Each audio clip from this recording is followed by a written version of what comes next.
25th of December, Christmas, Good Governance Day, and birth anniversary of Sri Atal Bihari Vajpayee. Let's start with a brief about this personality. थोड़ा बहुत इनके बारे में, इनके contributions के बारे में जानते हैं. And first non-Congress Prime Minister to serve a full term. ये Shri Atal Bihari Vajpayee, he is the first Prime Minister जिन्होंने एक full term को बेसिकली अचीव किया between 1999 to 2004. इनसे पहले जितने भी गवर्नमेंट्स रही थी वो या तो कांग्रेस गवर्नमेंट्स रही हैं या फिर कोलिशन गवर्नमेंट्स रही हैं जिन्होंने अपना पूरा टेन्योर 5 ईयर का टेन्योर अचीव नहीं किया था. He was the first non Congress prime minister to achieve a full term between 1999 to 2004 which was his third term. इसके अलावा ये जो टेन्योर है इनका काफी यादगार भी रहा है बिकॉज बहुत सारे इंपॉर्टेंट प्रोजेक्ट्स, अगर मैं गोल्डन क्वाड्रिलेटरल प्रोजेक्ट की बात करूं या फिर किसान क्रेडिट कार्ड या फिर जो प्रधानमंत्री ग्राम सड़क योजना है, ये तीनों ही प्रोजेक्ट्स इस थर्ड टेन्योर में बने जो कि आज भी हम कहीं ना कहीं किसी स्तर पे देखने को हमें मिल जाते हैं. Second is his broad political acceptability. Vajpayee ji एक माइल्ड लीडर माने जाते हैं, एक कंपोज लीडर माने जाते हैं और इनका एक्सेप्टेबिलिटी अक्रॉस द आइल भी काफी ज्यादा था, अक्रॉस द पॉलिटिकल आइल. 1984 में जब कांग्रेस की लहर चल रही थी, right after the death of Shrimati Indira Gandhi, BJP was left with only 2 seats. However इनका रिवाइवल हुआ अराउंड 1991 जब इनकी 150 के आसपास सीट्स आती हैं. बट उसके बावजूद भी since it was an era of coalition governments, the BJP wanted a moderate leader to basically come to the fore. Vajpayee ji comes to their rescue at that stage and through his deft political maneuvering and through his moderate behavior, he basically was able to get a lot of the other parties, the socialist parties, into the fold of BJP and finally they were able to form a coalition government. इसके अलावा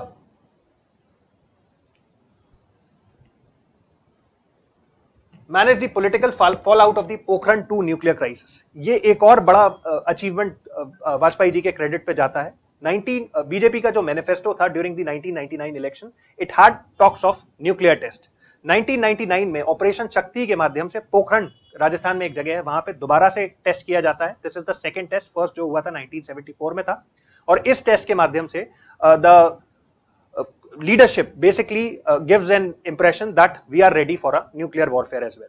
तो काफी सारा इसमें political backlash होने की संभावना थी. यूएस जैसे देश जो थे वो नाराजगी का उनका एक कहना चाहिए चांस था. बट 2001 में जो सक्सेसफुल बिल क्लिंटन जब आते हैं, when he became the prime minister 2000 में, तो दैट शोड दैट इस चीज को भी काफी अच्छे से टैकल या मैनूवर कर लिया गया था. तो through his deft diplomacy India basically was able to achieve the nuclear targets. Next is tried hard to mend ties with Pakistan. Pakistan has been a difficult country to have relationship with right since independence. Vajpayee ji का contribution यहाँ पे अद्भुत रहा है. अगर मैं right after the 1999 के Kargil war की बात करूं तो आगरा समिट हमें देखने को मिलती है.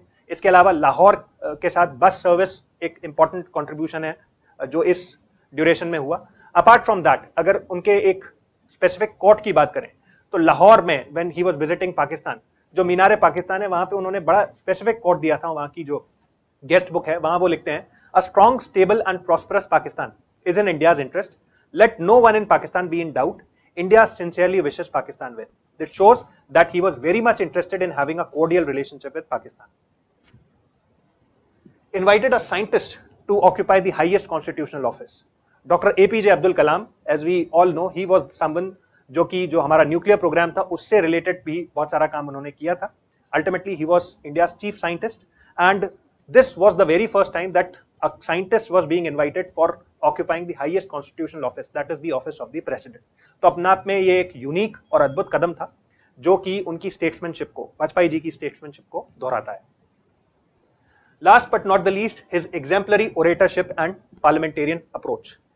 ओरेटरशिप के मामले में अगर मैं बात करूं तो he was second to none. जो उनकी दक्षता थी बोलने के माध्यम से या उनकी जो स्टोरीज थी या उनकी जो कहानियां थी, कविताएं थी, उसके माध्यम से वो एक अपनी बात को अलग तरीके से रख पाते थे. पार्लियामेंट में उनको सुनने वाले लोग जो थे वो बहुत तांता लगाया रहता था उन लोगों का.